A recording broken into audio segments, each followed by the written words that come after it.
اس clip میں آپ قرآن پاک کی سورہ روم کی آیت نمبر 3 سے 5 کی تلاوت، ترجمہ اور تفسیر قرآن صراط الجنان سماعت فرمائیں گے۔ بسم اللہ الرحمن الرحیم۔ ترجمہ، اللہ کے نام سے شروع جو نہایت مہربان رحمت والا ہے۔ فی ادنی الارض وهم من بعد غلبهم سیغلبون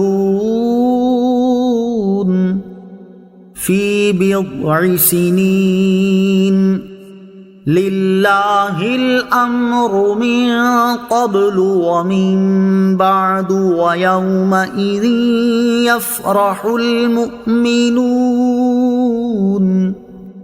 بنصر اللہ ینصر من یشاء وهو العزیز الرحیم۔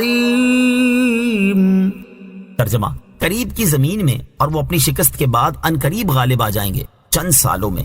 پہلے اور بعد حکم اللہ ہی کا ہے، اور اس دن ایمان والے خوش ہوں گے اللہ کی مدد سے، وہ جس کی چاہے مدد کرتا ہے اور وہی غالب مہربان ہے۔ فی ادنی الارض، قریب کی زمین میں۔ اس آیت اور اس کے بعد والی آیت کے ابتدائی حصے کا خلاصہ یہ ہے کہ شام کی سرزمین میں رومی مغلوب ہو گئے جو فارس سے قریب تر ہے، اور رومی اپنی شکست کے بعد ان قریب چند سالوں میں ایرانیوں پر غالب آ جائیں گے جن کی حد 9 سال ہے۔ مشہور روایت کے مطابق رومیوں کے مغلوب ہونے کے 7 سال بعد ہی رومی ایرانیوں پر غالب آ گئے تھے۔ رومیوں کے غالب آنے کی مدت مبہم رکھنے کی حکمت۔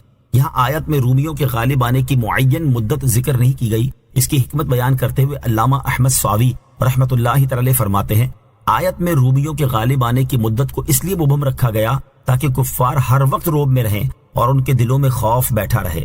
حضور اقدس علیہ الصلوۃ والسلام کو رومیوں کے غالب آنے کی مدت معلوم تھی۔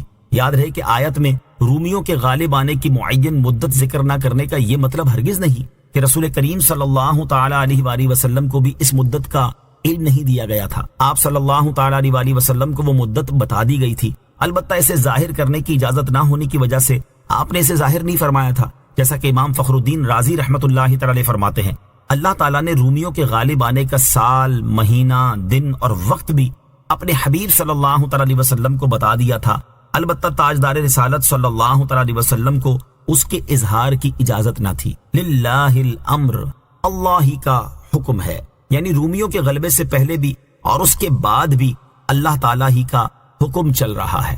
مراد یہ ہے کہ پہلے فارس والوں کا غلبہ ہونا اور دوبارہ رومیوں کا غالب ہو جانا، یہ سب اللہ تعالیٰ کے حکم، ارادے اور اس کی قضاء و قدر سے ہے، کیونکہ جنگ میں جو مغلوب ہو جائے تو وہ کمزور ہو جاتا ہے، اور کمزوری کے بعد دوبارہ غالب آ جانا اس بات کی دلیل ہے کہ اس کا غلبہ اس کی اپنی طاقت و قوت کے بلبوتے پر نہیں، کیونکہ اگر ایسا ہوتا تو وہ پہلی بار ہی مغلوب نہ ہوتا۔ وَيَوْمَئِذٍ يَفْرَحُ الْمُؤْمِنُونَ، اور اس دن ایمان والے خوش ہوں گے۔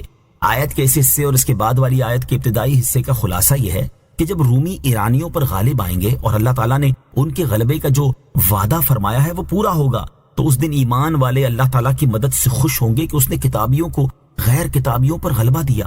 بعض مفسرین نے فرمایا کہ اللہ تعالیٰ کی مدد سے مراد یہ ہے کہ مسلمانوں نے کفار کو رومیوں کے غالب آنے کی جو خبر دی تھی وہ سچی ثابت ہوئی۔ چنانچہ ایک روایت کے مطابق جب بدر کے دن مسلمان مشرکوں پر غالب ہوئے تو انہیں خوشی ہوئی، اور اسی دن رومیوں کے غالب آنے کی خبر ملنے پر بھی مسلمان خوش ہوئے۔